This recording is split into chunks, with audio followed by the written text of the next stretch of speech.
അടുത്ത 90 ദിവസം ഈ 13 നക്ഷത്രക്കാർക്ക് വസന്തകാലം. വീടും വാഹനവും വിവാഹവും ഇനി സ്വപ്നമല്ല. നിങ്ങൾ കാത്തിരുന്ന ആ നല്ല നാളുകൾ പടിവാതിൽക്കൽ എത്തിക്കഴിഞ്ഞു. വരുന്ന 3 മാസത്തിനുള്ളിൽ ജീവിതം തന്നെ മാറിമറിയാൻ പോകുന്ന 13 നക്ഷത്രക്കാരിവരാണ്. വീട്, വാഹനം, വിവാഹം, ഉന്നത വിദ്യാഭ്യാസം എന്നിങ്ങനെ നിങ്ങൾ വർഷങ്ങളായി ആഗ്രഹിക്കുന്ന കാര്യങ്ങൾ യാഥാർത്ഥ്യമാകാൻ പോകുന്ന ആ സുവർണ കാലഘട്ടത്തെക്കുറിച്ച് അറിയാം. ജ്യോതിഷപരമായി നോക്കുകയാണെങ്കിൽ ദേവഗുരുവായ വ്യാഴത്തിന്റെ അനുകൂലമായ രാശിമാറ്റവും മറ്റു ശുഭഗ്രഹങ്ങളുടെ സംക്രമവും ഈ ഭാഗ്യത്തിന് വഴിയൊരുക്കുന്നു. വ്യാഴത്തിന്റെ അമൃത ദൃഷ്ടി പതിക്കുന്നതോടെ നിങ്ങളുടെ കർമ്മമണ്ഡലത്തിലെ തടസ്സങ്ങൾ നീങ്ങുകയും ഭാഗ്യം വായുവേഗത്തിൽ നിങ്ങളെ തേടിയെത്തുകയും ചെയ്യും. ഇതുവരെ മുടങ്ങിക്കിടന്ന സാമ്പത്തിക സ്രോതസ്സുകൾ തുറക്കപ്പെടും. വിദേശയാത്രയ്ക്കുള്ള തടസ്സങ്ങൾ നീങ്ങും. വിവാഹ കാര്യങ്ങളിൽ പെട്ടെന്ന് തീരുമാനമുണ്ടാകും. പുതിയ വീട് പണിയാനോ വാഹനം വാങ്ങാനോ ആഗ്രഹിക്കുന്നവർക്ക് അതിനുള്ള ധനം വന്നു ചേരും. ചുരുക്കത്തിൽ നിങ്ങൾ തൊടുന്നതെല്ലാം പൊന്നാകുന്ന കാലമാണ് വരുന്നത്.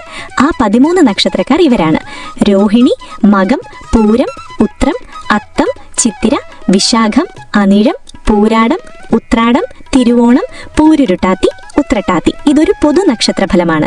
ഓരോ വ്യക്തിയുടെയും ജന്മസമയത്തുള്ള ഗ്രഹനില, ദശാകാലം, അപഹാരം എന്നിവയനുസരിച്ച് ഈ ഫലങ്ങളിൽ ഏറ്റക്കുറച്ചിലുകൾ വരാം.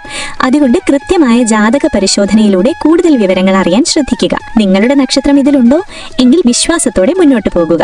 ആ നക്ഷത്രം ഏതാണെന്ന് താഴെ കമന്റ് ചെയ്യൂ. ഭഗവാന്റെ അനുഗ്രഹം എല്ലാവരിലും നിറയട്ടെ.